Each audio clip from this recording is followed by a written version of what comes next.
Episode 75 now of the Emergency Storage Shed Cleanout series. Welcome back to the channel.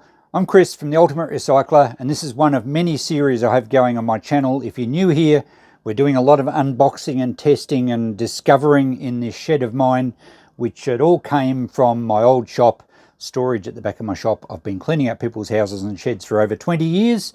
We're working through this, and we've been in the computer section lately. I've got to tidy some of those up because I have some people wanting to buy them and I want to check them out. So let's see what's next. Yes, I've scored a lot of nice vintage computer stuff through the e-waste over the years, and I've just been stashing it aside. There's another monitor down there. There's two vintage computers there, probably 1980s era. Incidentally, the last one we did, I think in the last episode, I've got a guy from Tasmania, Bob, who pointed out that, you know, he'd be interested in some of these ones. He actually circled the bottom one as well. So we'll get to that in this video. But the other one he gratefully took. So that was good. We got $100 for that. And also I've got a guy from Queensland, Steve, who buys the towers. Now, there's a vintage tower, probably around the year 2000. And he did circle that in an email and says, sell this to me, please. So we'll go through these. Whilst I've got some keen buyers, I'd like to get them out of my shed. We're getting much better value than scrap value, and I'd much prefer to see them in circulation rather than just broken up for a meager $5 worth of scrap or something like that. Now, these two guys both restore computers, and Steve bought the last tower off me. I think I charged him about $40 or something. I know he gave me a bit extra, and he was wrapped, and he's already sent me back pictures of the thing restored, refurbished, fixed up, and operating, which is fantastic.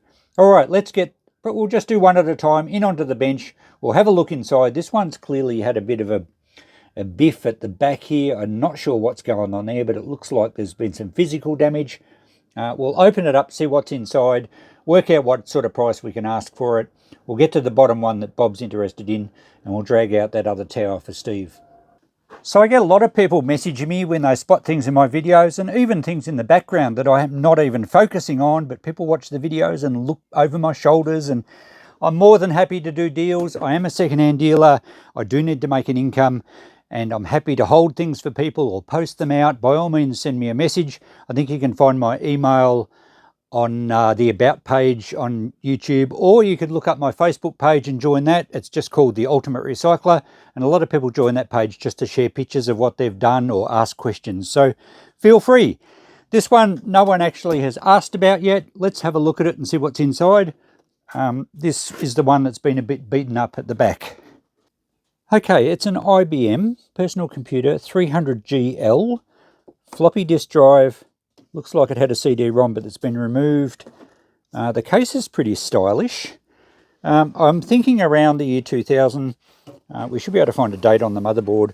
What's happened to the back here? The power supply is loose, and it looks like someone swung a hammer at it, so I'm not sure what's going on there. We have a few inlets and outlets there. Looks like the case is either broken or... oh, well, okay, it's not even attached. All right, so... the CD, whoops, I'm just knocking things off my bench. The CD-ROM's gone, the hard drive's gone, the power supply, oh, okay, we're not powering this one up. The power supply has had all the wires cut. So we've really only got the motherboard in here, the floppy drive, there's one RAM stick. I don't know what CPU it will have in it. I guess that's some sort of CPU module. Not too sure on that. There's a card at the back here. It's probably just a video card, probably fairly basic. There's some sort of board up the side there where things plug into. I'll check out the model on eBay, see if it has any marketability complete. But this may be one that we'll just scrap out because it's certainly not going to power up.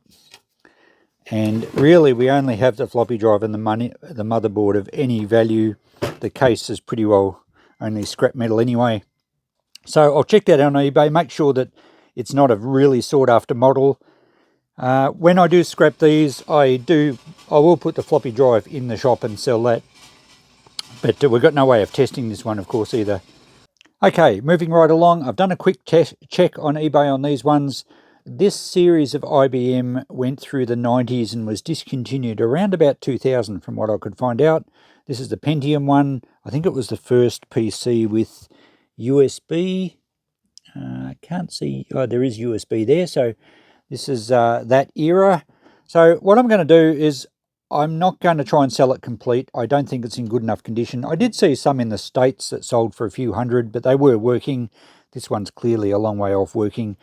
I'm going to say if anyone wants it, I will sell it for, say, $20. It's certainly more than scrap, but I don't want to post it. Perhaps if you just want the motherboard and the floppy, I might... No, I don't really want to post for a lower amount. So if anyone local wants it, I'll put it aside for $20. Otherwise, I'll probably scrap it out. I just don't like packaging things and taking them off to the post office for, for that sort of amount. Once we get up closer to 50 or 100, I certainly will post things out. Things that are easy to post, like books and that's a different story, but computers take a bit of mucking around. So that's where we're at. If I don't hear from anyone in the next week or so, I'll probably just scrap it out. I'll put the motherboard in with my motherboards. I get a reasonable price for those in Melbourne. The RAM sticks sell okay. The slot cards will sell okay. I'll probably just put the floppy drive in the shop for $5 untested. The power supply will just be scrapped. So there we go. That's what we're up to with that one. Let's get the next one out. Of course, the other option is to put the old computer, the complete computer, in the shop for $20 and see if we can find a buyer that way. I'll work that out as we go. Now this one is one of the ones that Bob was interested in. It doesn't appear to be damaged. I think it's complete. So let's have a look inside. Bob did offer me $100 sight unseen, but to be fair to him, he can have a look first and then first option. And to be fair to me, in case there's a very rare video card in there that I might get 500 for, I've got to cover my bases. I need to make a living. Let's have a look in here and see what's in here. Okay, I've pushed the buttons. Let's lift it up. And actually it's complete and looks very clean. There's looks like a hard drive. Maybe there might be 2 hard drives. There's a 5 1/4 floppy. It actually looks in very good clean condition, unlike the last one of these that we pulled apart that was badly corroded, and that went to Bob. This one has the same with a Avata battery that are notoriously bad for corroding. This one looks as clean as a whistle. It actually looks like a very similar computer to the last one we had. Is it branded on front? Zbeck, is it? Personal Computer PC XT/AT. I think it's similar to the last one we had, but in much better condition. And I wonder if we can even try and boot this up. Try and plug some power in and see what happens. It looks great though. Okay, I've just done some checking on this. It appears that they can get pretty good money, although I don't always trust the results on eBay, particularly when they're buy it nows. This one has a tag here at the back that says XT 0673640K, made in Singapore. I think it's an IBM clone or something like that. I'm not really up with the vintage computers. And I believe the XT was early 80s or 1983, I think it first came out. And then the AT was about 85, something like that. So it's around that era. It's in excellent clean condition.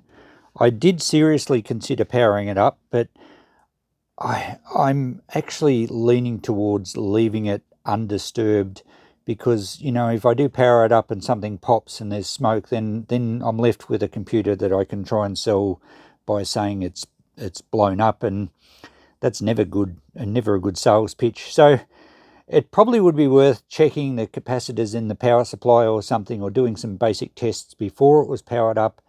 And I think it would be a little irresponsible of me to do it on something that could be worth a fair bit. I did check prices on mostly in the US. Some of these, even a case, I saw a nice clean case, an empty case, sold for 150. Some of the people were selling motherboards and that for a reasonable amount. I saw one complete unit sell for 800, but it was a buy it now. I think that's unrealistic. There's probably still a lot of these around. I'm going to sell it complete though and untested. I'm thinking I'll ask 200 for it because it's so clean and there's no corrosion. So Bob, if you are interested at that price, remembering that there's probably $50 postage on that to get it to Tassie, you can have first dibs, of course. Otherwise, I think I'll put it in the shop because it's just a fantastic display. Looking at all the chips in there and how clean it is. and there's both 2 hard drives. It's just a really good example of, I think this was a 286. It's certainly pretty early with regards to personal computers. So that's what I'm going to do with this. I won't be powering it up. I won't be touching anything. I'm not pulling any cards out.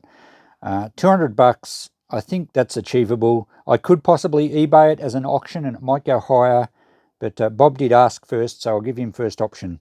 So, all right, we'll put this one aside for now. Let's get the other one out that Steve was interested in. Of course, the other thing with eBay is that they charge me fees, and on, a $200 sale, it's going to be $30 odd, about 15% or something. So this is a vintage tower. We'll have a look at this. We'll pull the cover off and see what's involved with this one. Okay, I don't know much at all about this one. It's an IPC Magic, powered by Linux. Small floppy drive, and it's got 2 CD-ROMs. So, interesting. Oh, look. What's that? Ratty and, I don't know. 2000. It was 1999 and 2000, so whatever that was. Maybe a game. I'm not sure. Anyway, I would estimate it's probably around 2000 or so. So let's take the cover off. What's on the back panel for a start? Okay, it's a bit dirty, but yeah, there's not much out of the ordinary, normal stuff. So I might be tempted to power this one up just because it's fun to do it occasionally, and I don't expect this one's going to be worth a great deal. I'll take the cover off and see what's inside it first. Okay, the cover's removed. Let's roll it down on its side and have a look what's in here. Lots of ribbon cable. We have a few cards. There's 3 cards, slot cards, 4. Are they PCI cards? Is PCI card the same as a slot card? I'm not too sure. Lots of extra ribbon cable here. Looks fairly clean though. Motherboard looks quite good. And we have a hard drive in here, which I will remove. I'll take the hard drives out of any more modern computer in case there's any data issues. So I'll take that one out. And we do have 2 CD-ROMs in here. Oh, hang on, that's the floppy drive. I get those mixed up all the time. So there's no hard drive in here. That's fine. All right. So I'll have to look at what these cards are. I might just pull them out and have a look at some numbers to make sure there's nothing particularly rare or unusual. We have 1 RAM stick in there. I don't know what CPU it's got in it. So yeah, pretty basic tower computer. I'll check out the cards, and if you're interested, Steve, we'll probably do this one for about the same price. I think I quoted you about $40, and postage was similar, maybe a little bit more. So we'll work that out via email again if you're interested. Otherwise, I'll probably put it in the shop for a similar price because people are starting to look for these old towers. Certainly, I'm not going to scrap any of these because there's just not very much scrap involved, and of course it's time to get them apart, and I'd like to save them if I could. It's computing history. After a bit of checking online, I've discovered about these slot cards. This one's a Sound Blaster. It's a dated 1997, and it's a model CT4170. They are quite sought after. I found quite a few selling for between $30 and $50. Of course, well, some of them weren't working. Well, people said untested, but they were selling, so they're obviously got a bit of a demand. This one, I'm not sure what card this is. It's probably a pretty standard type computer card. I don't know what it's called. You guys into computers will certainly know. I don't think it's of much value anyway. This one here is a SCSI controller card, and I did find a few of those selling for around about the $20 mark. And this one is the video card or the graphics card, and it's a Riva TNT2 Vanta, 16 megabyte. I think it says that on the back. Yeah, there you go. There's the details. I didn't have to read it out to you. And I think they do get a little bit of money too. Not a great deal, but some of these cards do and certainly can bring some good money, particularly for the higher end ones. But there's a bit of value here. So I think we'll plug this computer in and power it up. I'll put a monitor on it. We'll just see if it all works. And given that it's got some nicer cards in here, I think I'm going to up my price, Steve, to say about I'll say $80, I think. So let's get these cards back in. We'll find a monitor, we'll get a keyboard on it, and we'll see if it all boots up. Okay, the moment of truth. Let's hit the power button. Promising. Power supply works. We have all the normal noises coming from the PC. There was a light flash on one of those cards when it first powered up. Nothing on the monitor as yet. Didn't see any lights on the keyboard. I think the monitor's on.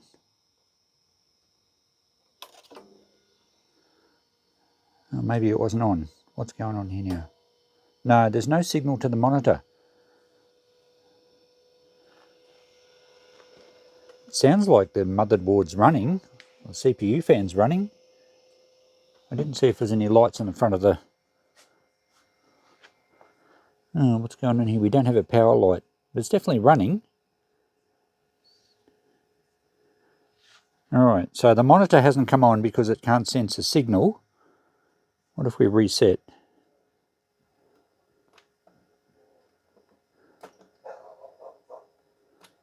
Nothing going on there. Hold power on for a bit, it should turn off. Okay, that's turned off. Let's turn it on again. We've got no lights flashing on the front. So all that seems to be happening is the CPU fan's on, or is it? That might be the fan in the power supply. I can't quite see. Okay, upon further inspection, it was a CPU fan that's running, so power is getting in there, the power supply is working. We did have a light on one of the cards when it first booted up. Couldn't see any lights on the front panel, and all these wires here aren't actually connected to anything, and I did notice there's nothing plugged into the floppy drive. So perhaps there's a power wire off the motherboard somewhere. Someone might have unplugged some things and not plugged them back on. I'm just going to quit it now. I can't say that it boots up, but there may not be much wrong with it. I think we'll revise the price now to $60. We'll call it $60 for this tower. So Steve, message me if that's of interest to you. Otherwise, I'll probably put it in the shop. All right, let's pack all this stuff away. It was a bit of a waste of time getting the keyboard and the monitor out. While I have the monitor and the keyboard out, I found another IBM computer, much the same as the first one, except this one hasn't been belted with a hammer. It looks complete inside. Doesn't look to be anything special, very similar to the other IBM, but I've plugged her all in, so let's power it up and see if this one works. Oh, hang on, the switch is there now, isn't it? Nothing. We might have a dead power supply. Let's get rid of this cover. Yeah, no life at all in this, so I guess our power supply is dead. I noticed the CMOS battery's been removed. So yeah, I'm not sure what to do with this one. It might go in the shop with the other one for, I don't know, let's say $20 again. And someone may well be able to use parts out of it. But I could swap the power... Oh, no, we couldn't swap the power supply from the other one because I had all the wires cut. So anyway, it's got a floppy drive as well, but it's totally dead. So we'll send this to the shop for $20 as well. If anyone local wants it, let me know. I don't want to post these though. So let's finish up here now. For those of you that are a bit bored with vintage computers, you can breathe easy now because I've been through them all, although I'm not ruling out the fact that there may be more deep in the depths of that shed. Anyway, we've got them sorted. We're adding, if I go through the 4 that we went through, we said 20, we said 200, we said 60, and another 20. That makes $300 if we can get those prices. So that's going to take our total. I think I looked it up. It was just over 12 grand for what we've got out of that shed. I think I can get those prices. If Bob's not interested in the good one at 200, I might run it through eBay because I think it's a really good example of that era computer. And based on some of the ones I saw, I think I'd probably do better than that. But anyway, I'm happy to get them out. Good thing about having 4 big boxes out of that shed is that it creates a lot more room. So look out next week. We'll have a look at all the space we're making. We'll have to get onto a couple of TVs, but we've also got some boxes of tools and other random stuff, a bit of household things that's starting to show itself now that the wall of computers is gone. So thanks for following along. We'll catch you in the next episode. Bye for now.